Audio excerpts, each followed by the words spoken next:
Hello, good morning, good afternoon, or good evening, whatever time it may be for you when you're watching this. My name is Caitlin. I live in Zone 8B in East Central Texas, and this is the homestead in town.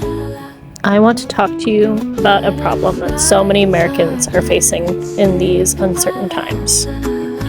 We face a war in the Middle East, rapidly increasing gas and grocery prices, and electric bills that are skyrocketing by the day.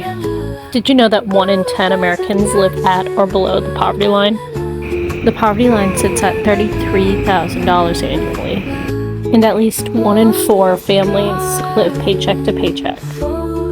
But these families aren't bad, they're not immoral, they're not unworthy of our time or consideration. They're just families, just trying to make their way. I was recently reminded about these very real facts by another YouTuber with Love, Christina.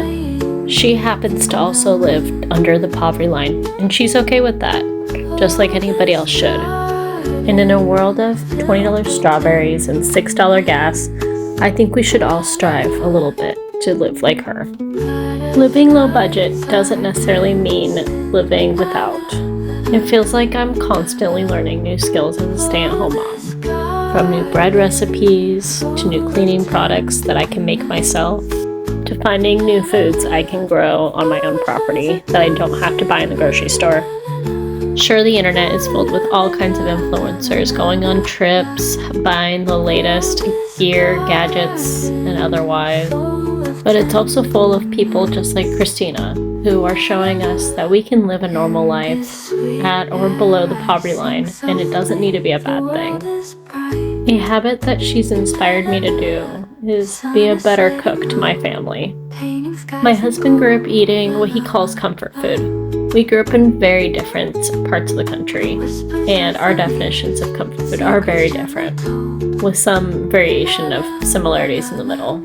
I've made it my mission to cook at least 2 or 3 comfort food meals that he recognizes or is close to what he used to have as a kid. They're not complicated, they don't have special ingredients, and they're usually inexpensive for the most part, with the exception of beef skyrocketing through the roof. Scratch cooking like this and filling my pantry and fridge with ingredients has actually made my family healthier and dropped our food budget somewhat. But what I love most about scratch cooking is that it actually doesn't take as much time or money as everyone seems to think so. I also know what's in my food. There aren't any crazy preservatives, no weird chemicals, nothing that I'm worried about my kids or my husband getting sick from. Because in these uncertain times, with disease running rampant on cruise ships and lockdowns happening every few years or so because of disease, I can honestly say that I feel better about my family's health. Living this way used to be normal for the American family. Now it's an oddity, even something to look down upon. And I don't quite understand it. I didn't grow up this way, but I sure do want my kids to. This week I'm working on some recipes for those that are pinching their pennies. My family likes to eat seconds and thirds if they can, but I know not everybody can.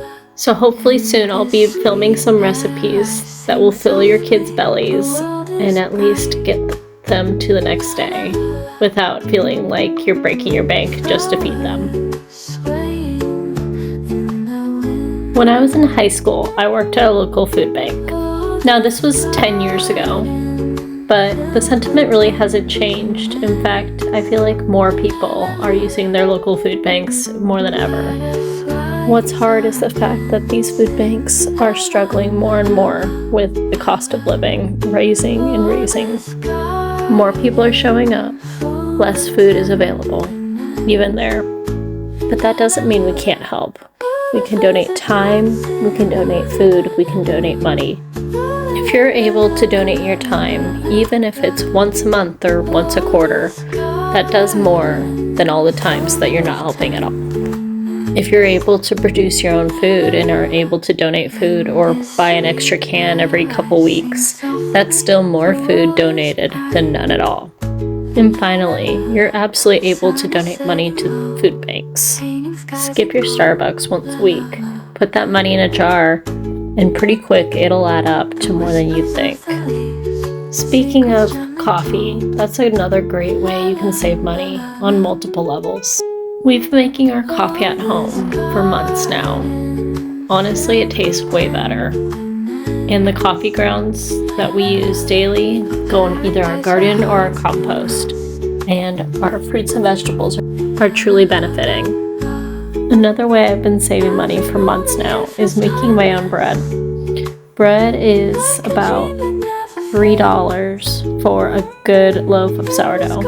It cost me pennies to make the same loaf of sourdough at home. What's better is my sourdough isn't shelf stable for more than a couple days, which means that there's no weird preservatives or chemicals that have been added in. But I'm just a regular stay-at-home mom. I didn't grow up this way. I wasn't taught any of this by my own mother. I'm learning the same way so many others are. Trial and error, watch a few videos, maybe something clicks. You may notice I don't use dish soap when I'm washing my dishes. Instead, I use a solid dish soap, and this saves me so much money. I go through a bar once, maybe every couple of months, and my dishes are just as clean as if using regular dish soap. No, I'm not sponsored, but that would be pretty cool, maybe someday. Instead, I just really wanted to tell people about this product because it's not something you often see. I wanted to talk today about low-income living and living below the poverty line for a reason. We live in a time when people are hurting, and this is not new. In fact, my husband and I, up until very recently, also lived below the poverty line.